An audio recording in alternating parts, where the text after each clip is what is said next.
This is Sabbath School, brought to you by It Is Written. Thank you for joining me. We are studying the book of Isaiah this quarter, and the quarterly is written by Dr. Roy Gane.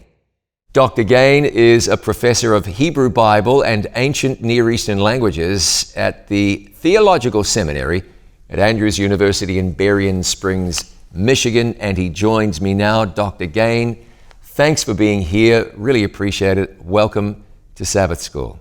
Thank you very much, Pastor Bradshaw. It's good to be with you. These are just great lessons. Isaiah is a phenomenal book. You have mentioned already, you had the privilege of studying Isaiah in Hebrew, modern Hebrew at least, in Jerusalem. It must have been a very rich experience looking at this. And here we get to really a beautiful part of the book of Isaiah. It's magnificent. Isaiah is one of these books, it's like my home country of New Zealand. We've kind of got it all. We've got glaciers and beautiful golden beaches and mountains and plains and fields and rolling farm country. Isaiah is the New Zealand of the Bible, I'm going to say, because there's history and there's prophecy and there's poetry. I knew you'd enjoy that.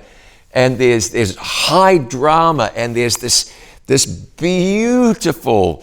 I'm going to read this verse here because today we're going to get to...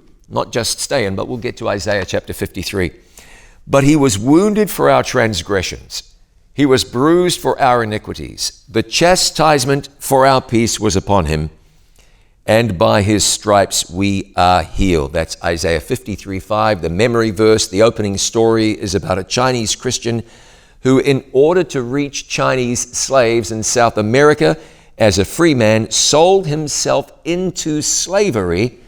And as a result of so doing, 200 people were liberated by accepting Jesus as their Lord and Savior. It's a beautiful story, and it really does hint very strongly at the ministry of Jesus. Sunday, Isaiah's testing truth. You point us to Isaiah 50, verses 4 through 10. But I'm fascinated that you refer to this as Isaiah's testing truth. Why did you call this Isaiah's testing truth, and why are we to look at it like that? It's a testing truth in the sense that it's pointing forward to a deliverer who would be not only vulnerable, but he would suffer the worst degradation. And this really is a truth that is difficult to swallow unless you have total faith in God and his plan of salvation. We have to believe in the one who makes himself ultimately humble. He's humiliated. In the ancient Near East, a religion was viewed as being a good religion that you wanted to follow if it was one that the people were prosperous, they were wealthy, and they were at peace, and they were victorious in their battles. If you had someone who was persecuted, downtrodden, and so on and so forth, their God must not be a very powerful God. Jesus Christ turns everything on its head because for the Jews, he was the testing truth. And the way it worked was, rather than being outwardly victorious, he was despised, he was rejected, he was almost without human form in how bad he looked when he was on the cross. He didn't even hardly look like a human being. And yet, by going to the uttermost depths of degradation and humiliation, he was able to turn everything on its head. He was able to turn apparent defeat into total victory. And that's why the Romans were unable to stamp out Christianity in the empire. They were operating on the old paradigm. And that is, if you persecute people, you make them downtrodden and you hurt them, then that's a bad sign for their religion. It turned out to be the opposite because of Jesus' sacrifice. Yeah, it's really interesting here. You point out about the idea of honor. We remember that fascinating story where David's envoys were seized and half their beard was shaved off and their garments were cut in a way that exposed them rather embarrassingly. In Isaiah chapter 50, we're talking about this servant, and it's talking about him having hair plucked out of his beard, he's spat on and so forth. I'm reading from the quarterly, but with all this power and honor, for some unthinkable reason, he does not save himself. This is so strange that people don't believe it. It points forward to the cross where they say, he saved others, let him save himself if he is the Messiah of God, the chosen one. This had to really be perplexing, didn't it? For people who are looking for a mighty deliverer. The idea that the deliverer was a lamb. It's so important for us to try to bridge over into that culture so we can really understand some passages that would have been understood or viewed from a completely different perspective from our own. Talk to me about that. The shock, maybe the unbelievability of reading these passages, and you'd be saying, who is this weakling? Yet he was the Messiah. That's right. This was an honor-shame society, as Middle Eastern cultures are today. In an honor-shame society, honor is the most important thing. It's more important than life. And if you go against my family's honor, I will kill you. That's the way that works in an honor-shame society. In fact, there was a case that I heard about, I think it was in Lebanon, where there was a man in modern times who was an older man. Well, he was just a mature man, I guess. And he refused to run to get out of the way of an oncoming vehicle, and he was killed because it would be dishonorable for a mature man to run. So he didn't run, and he got killed. I mean, that's how important honor is. But I could give you other examples of that. So the idea of a shamed deliverer is a total oxymoron. It's a contradiction in terms. It's just not going to happen. But really, when you think about it, all of this message goes back, and it has its DNA in Genesis 3:15, where God curses the serpent. And he says that, Genesis 3:15, maybe we should just look at that briefly. He says to the serpent, I will put enmity between you and the woman, between your offspring and her offspring. He shall bruise your head, and you shall bruise his heel. So Isaiah is unpacking, what does it mean, the bruising of the heel of the seed who is to come, the offspring who is to come, which is Jesus Christ, the ultimate deliverer. Now, we have you referred to Isaiah chapter 50. This is the third of 4 servant poems. The first of those servant poems is in Isaiah 42, which is referring to the servant being a leader of justice. He is going to be so gentle, in fact, he won't cry aloud or lift up his voice. Isaiah 42, verse 2. A bruised reed he will not break. A faintly burning wick he will not quench. He's going to be gentle. And of course, Jesus was gentle. And you can think there are a lot of people who are like these faintly burning wicks that could be quenched. There are a lot of people who just one little word of discouragement is going to put them over the edge. Jesus didn't do that. He was encouraging people, brings forth justice, and so on. But then as we go into the second servant poem in chapter 49, we find that not everything goes his way. 49 verse 4, I have labored in vain. I've spent my strength for nothing in vanity. My right is with the Lord, and so on. And so Jesus has frustration in his ministry. And it would appear that nothing is happening. In fact, in Daniel chapter 9, verse 26, it says that the Messiah would be cut off and have nothing. Okay? And Jesus had nothing, literally, on the cross. He had nothing. He didn't even have his clothes. He was naked on the cross, and the soldiers were dividing his garments among them. He had nothing. But then when we get into chapter 50, to the servant poem that you were citing, we find that not only is he frustrated and vulnerable, yet he is being attacked. He's going through something that is really dishonorable and physically. Look, if you were in a Middle Eastern society and you slapped someone's face today, you will go home in a body bag. I was at Nineveh, and there was one of our team was from England, and he got angry with one of the workers, and he slapped him. Well, if it hadn't been for another teammate who was from Lebanon, an older man, a very experienced man who knew Arabic fluently, our English friend would have gone home in a body bag. You don't do that. Here, he is not only having this done to him, he is voluntarily allowing them. I gave my back to those who strike. It's voluntary. He's going through it. And then in the fourth servant poem, we're going to get to the ultimate. We're going to get to the ultimate of what happens. He doesn't just go through it. He's not just vulnerable. He's not just doing it voluntarily. In the fourth servant poem, he's going to do it for us in our place as our substitute. Very powerful. I'm really taken by something that you've written on Monday's lesson. This is not the milk of Isaiah's word. He has prepared his audience by developing the messianic theme from the early part of his book. In following the overall course of the Messiah's life on earth, the prophet started with his conception and birth, introduced his identity as a divine Davidic king, elaborated on his work of restoration for Israel, and quiet ministry of liberation from injustice and suffering. That's Isaiah 42. The other chapters are mentioned here. Then Isaiah revealed that the Messiah's grand drama includes the contrast of tragedy before exaltation. Now the suffering servant poem, as it's referred to in the lesson, plumbs the depths of the tragedy. You know what I think is going to be best here? I'm going to ask you to take 2 minutes now, just a little over, because that's all we've got before the break. Let's look in Isaiah 53, or in fact it starts at the end of chapter 52, and let's walk through this, and you draw from this what you believe are the most salient points, those things that we really ought to look at in the context of the lesson. Go ahead. Take 2 minutes for now. Very briefly, the overall trajectory of this fourth servant poem is like the Grand Canyon. It starts up high. In 52:13, behold, my servant shall act wisely. He shall be high and lifted up, shall be exalted. And then it goes down, and we find that he is vulnerable, growing up like a young plant.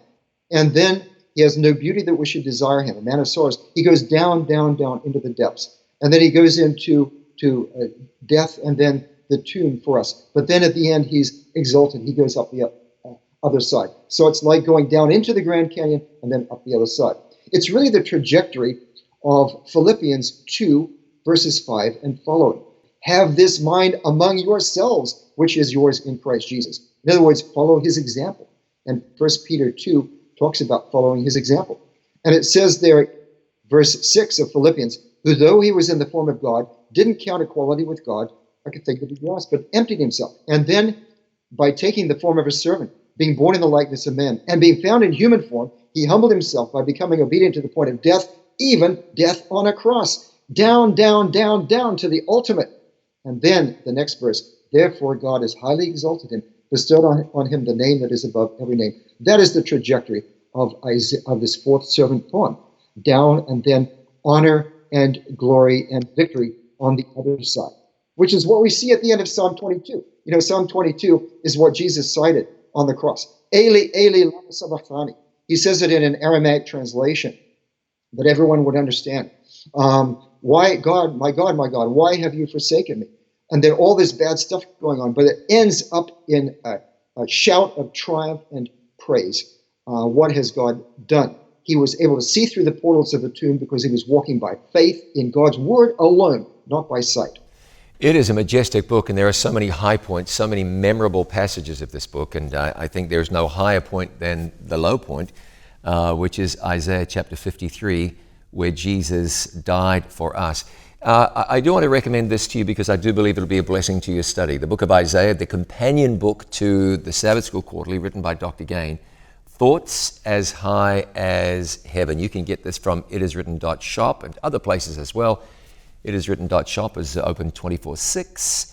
And if you get the companion book, you're going to go further and deeper and higher and broader in your study and appreciation and your experience in the book of Isaiah. We will be back with more Sabbath School in just a moment. This is Sabbath School brought to you by It Is Written.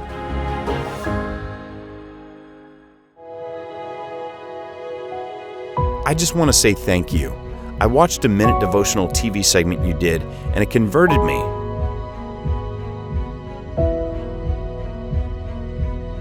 I was in a dark place, and you helped me find God, and then God helped me.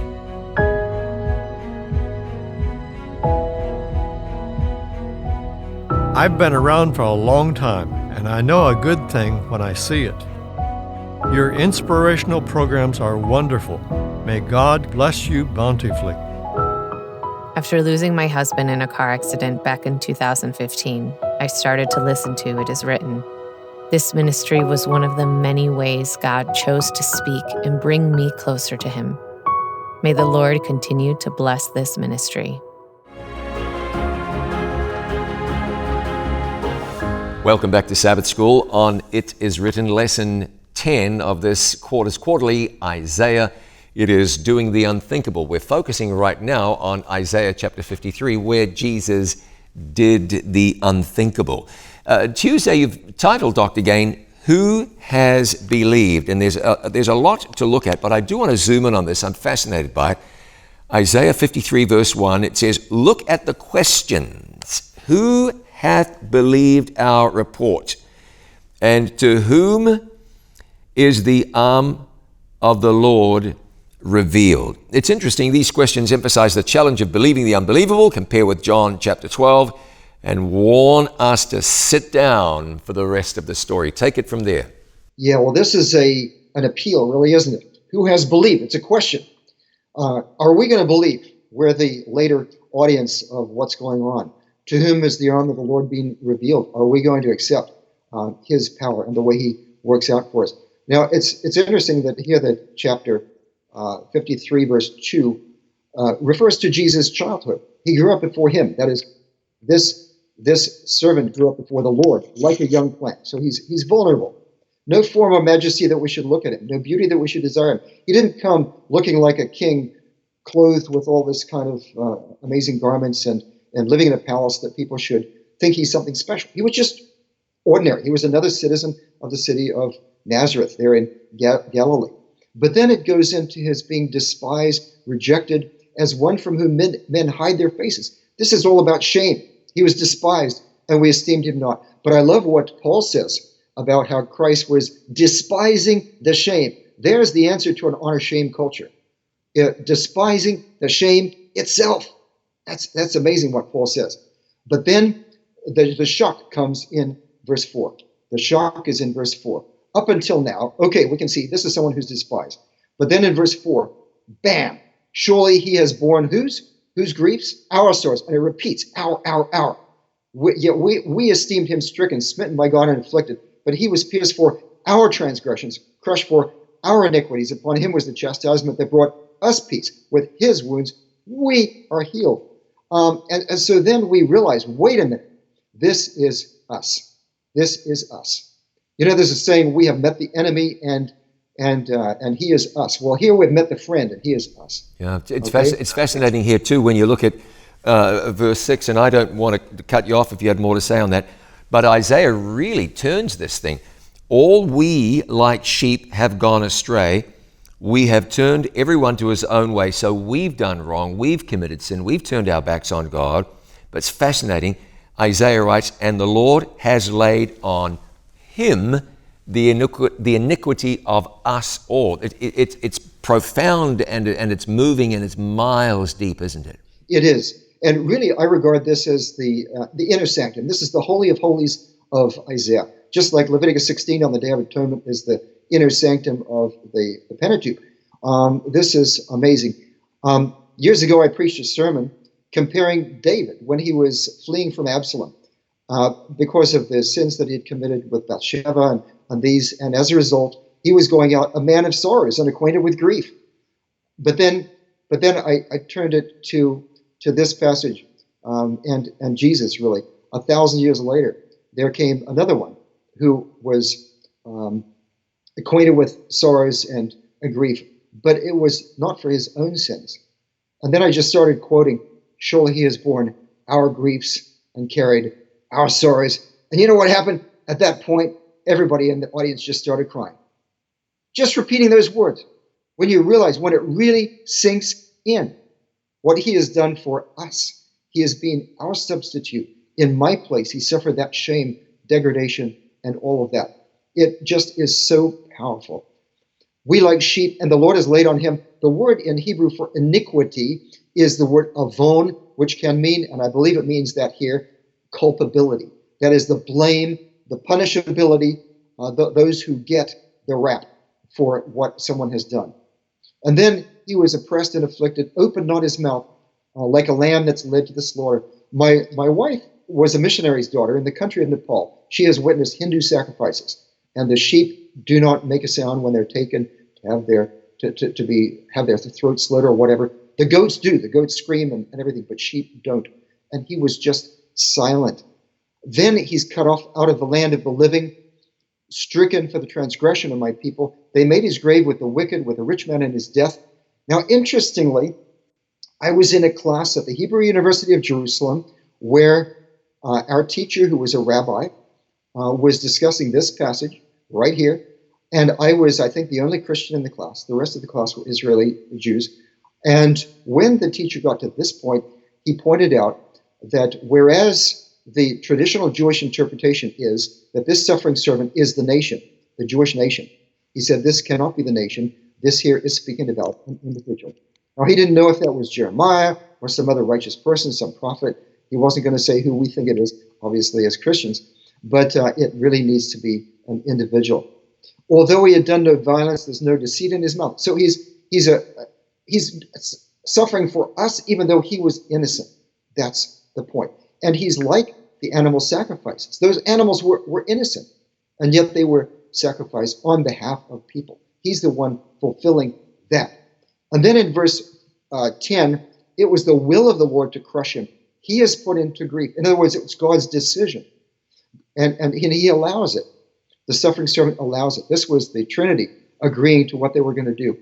Now, we have in the story of Abraham and Isaac on Mount Moriah in Genesis 22, we have the story from the point of view of the Father and the suffering of the Father.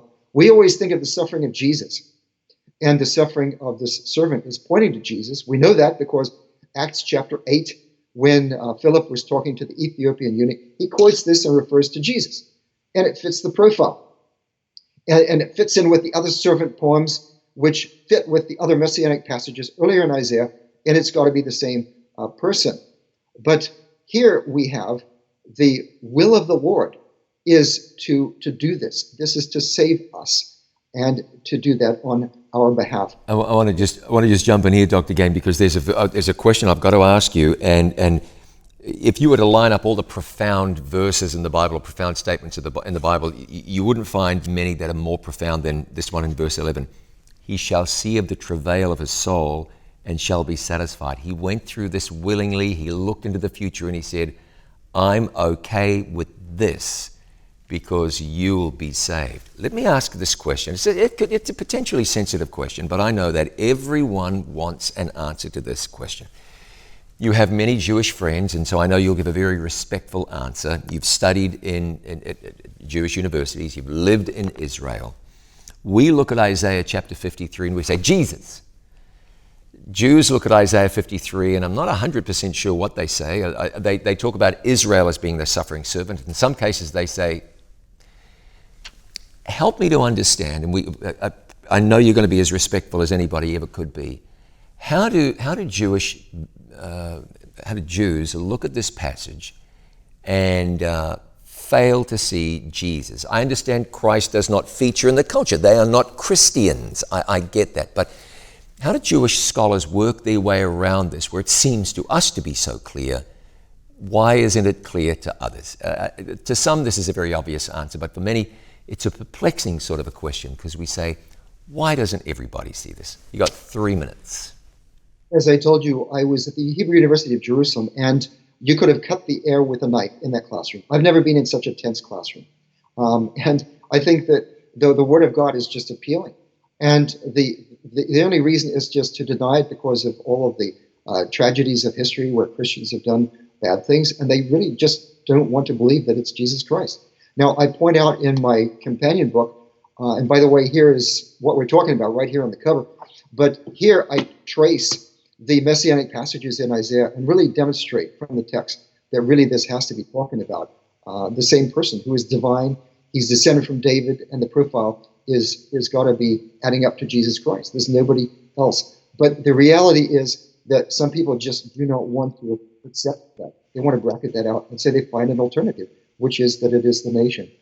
Now, but going back to, if you don't mind, back to this text here.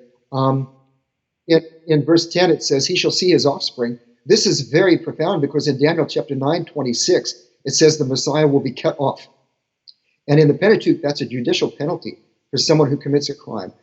God inflicts this himself, and it means that the person will not have an afterlife in having even a line of posterity. They would lose their line of descendants. But here is someone who is going to be cut off according to same term in Daniel, although this here from being cut off from the land of the living in Isaiah 53 is a different term. But in Daniel, he's cut off. And yet here in Isaiah, he sees his offspring. How could that be? He's cut off, but yet he has an afterlife. And the reason is because he's doing it for others. He is innocent. He is the only one, Jesus is the only one who suffers the equivalent of the second death, which he must suffer for us to deliver us from that. And yet he comes forth from that. He comes forth from the death from which there is no return. And then in verse 11, it says, by his knowledge shall the righteous one, my servant, make many to be accounted righteous. He shall bear their iniquities. And really this expression here in Hebrew, it says, he shall justify the just for many, is what it really says here. Justify the just for many.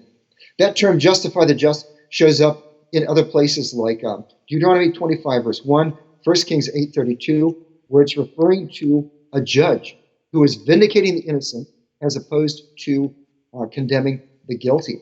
How is it possible here that this suffering servant is going to be able to say that these people are innocent? That is, we are innocent when we are all sheep who have gone astray. We've done all these bad things.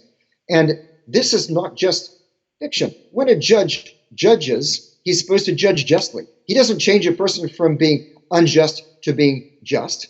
He recognizes what the person is and declares the person to be what they are.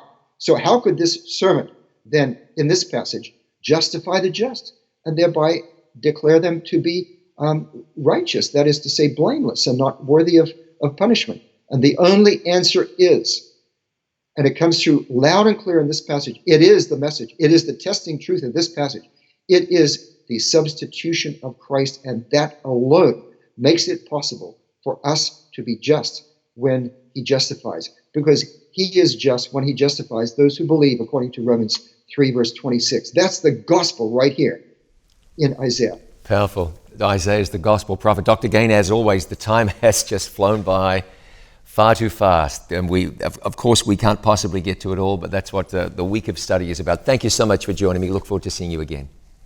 Thank you. Great to be here. Wonderful studies. Next week, Waging Love. That's lesson 11. I hope you won't miss it. It's going to be just as good as any of the studies we've had so far. I'm so blessed to be joined by Dr. Roy Gain, the author of this quarter's Sabbath School Quarterly.